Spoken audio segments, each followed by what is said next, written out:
Hello, this is a quick review of the Pentax Optio P80 camera. Basically, just a few good and bad points about it. First, the good. It's pretty thin. The lens, when inside, doesn't protrude. It slips in easily into anybody's pocket, so you don't necessarily need a camera case for it. The materials, especially the places you touch, are pretty nice. So here at the top, a lot of metallic parts. The case is glossy. The buttons have good tactile response. They're not too difficult to press. One of the imprints is crooked, but that's not all that important. It has a wide angle lens. This is quite an advantage, especially after using a Canon A95 camera. This one is 28 millimeters. Mine was about 37 millimeters, I think. So get more of your friends in the same picture frame. Definitely an advantage. Other than that, it's quick to deploy. I'll show you an example. I'm pressing the top button here, pressing the shutter, and it took the picture already. It took the second picture now. So yeah, it's fast. Actually, it's taking a video right now because it remembers that's the video mode I had. That's the mode I was in before.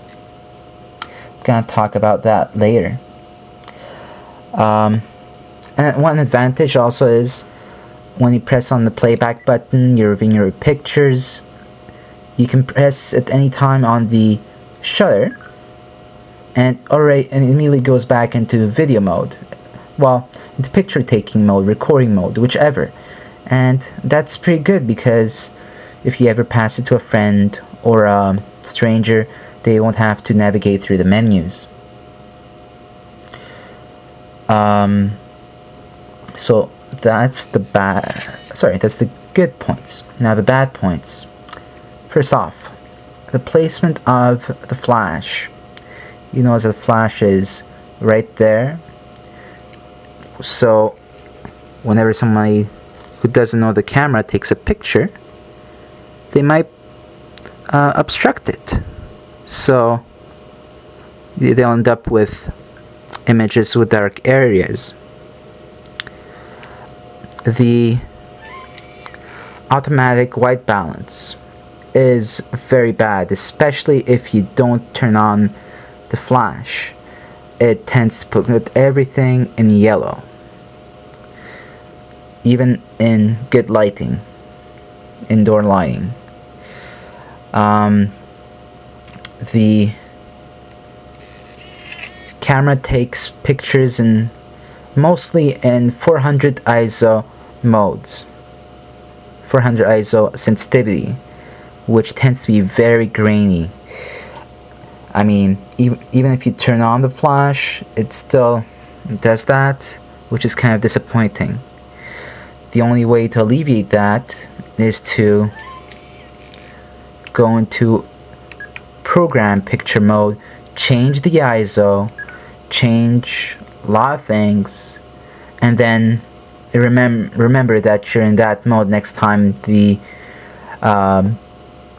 your surroundings change, which kind of defeats the point of a point-and-shoot camera of this size. I mean, every time I don't want to take pictures with a flash, I have to remember to change the white balance, and it's quite drastic. The manual white balance and automatic white balance, it's totally off. Other disadvantages, the viewing angle of the lens is very narrow. I mean, I can't get the camera above my head before before the screen just disappears. I'm used to a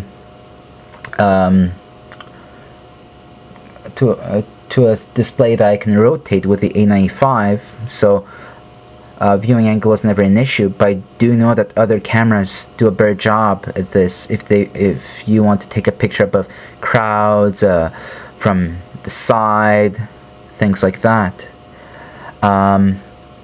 Another small gripe is that when in playback mode, you're zooming in to a picture, it's kind of laggy, but it's still usable. I just wish it was faster. So, with all that said, I'm going to be returning this tomorrow. I'll be exchanging it instead for a Canon 950 IS, which is very similar to this one in size, same wide angle lens, although this time it has image stabilization. This one has digital image stabilization, which is not effective at all. I'd rather just not use the shake reduction feature, as it's called. When taking pictures, even higher sensitivities, higher ISOs, it will still be able to, the picture won't be all that grainy. I was very surprised to see online reviews of the Canon, and it's very good noise levels. So yeah, you might as well take pictures with your cell phone with the high levels of noise that this camera puts out in automatic modes. So it's kind of pointless. Ah well, live and learn.